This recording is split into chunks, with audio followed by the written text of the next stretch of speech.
bring in Max Bever now with the Chicago Board of Elections. Appreciate you being with us. Thank you for the invite. So before we get to the news that you can use, there has been much talk about election security and integrity. So Max, if you can first take us through what you can do to assure voters, reassure them that votes will be counted.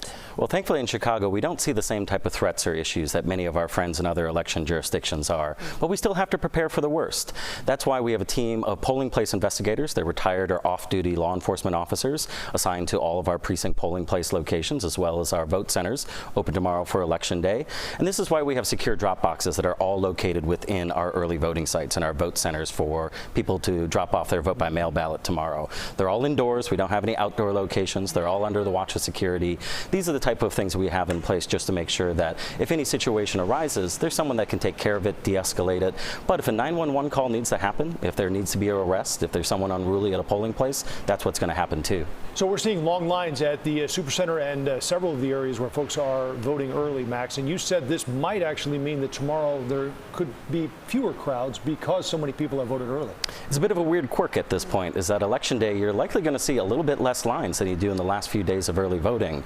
Last few days is where we see our bottleneck. We've got tens of thousands of people coming out, but we only have 52 early voting sites. So we're extraordinarily appreciative of the patience that people have had. 3 hours, 4 hours. The term that I heard was that it's Disneyland out there, and I know that it's not as entertaining as a roller coaster at the end of that experience, but people are really committed to casting their ballot and getting it done ahead of time. But I do want to remind voters that if you missed your chance to early vote today, if you saw that long line, all of those ward centers and our super site downtown here are also open 6 a.m. to 7 p.m. tomorrow. So you can return to those sites between Election Day hours, and you can choose any of those sites to vote.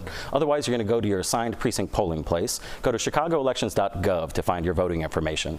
All right, so based on the long lines, based on what you've seen so far, any insight into voter turnout in the Chicago area? We're looking good. The last 4 presidential cycles, actually dating back to 2000 at this point, have all seen over 70% of our city's registered voters turn out. That's usually between 1 to 1 million registered voters.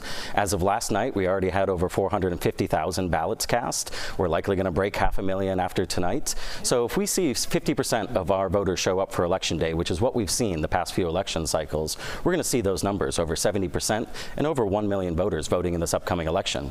The other pro tip is if you want to avoid all these lines, you can always register to vote by mail and then just walk to the front of the line and drop it in. That's right. I think every single early voting season we see new people converted to being vote by mail voters because you get that ballot back, you have all the time with it, and then you can return it to one of our drop boxes. Not wait in line. They're located at our early voting sites. People see them come up, drop it off, and go back, and they go, you know what? Rather than wait 2 hours, I think I'll vote by mail next time. And even get the confirmation on your phone when it's been received and counted. That's true. You'll get the confirmation, and if you return it at a drop box, so if you still have that ballot and you're going to return it tomorrow, none of the precinct polling places have a drop box. It's going to be at those vote centers. So go to one of those ward sites or super site downtown to drop off your ballot before 7 p.m. tomorrow. All right. Well, Max Bever, thank you for joining us. Thank you.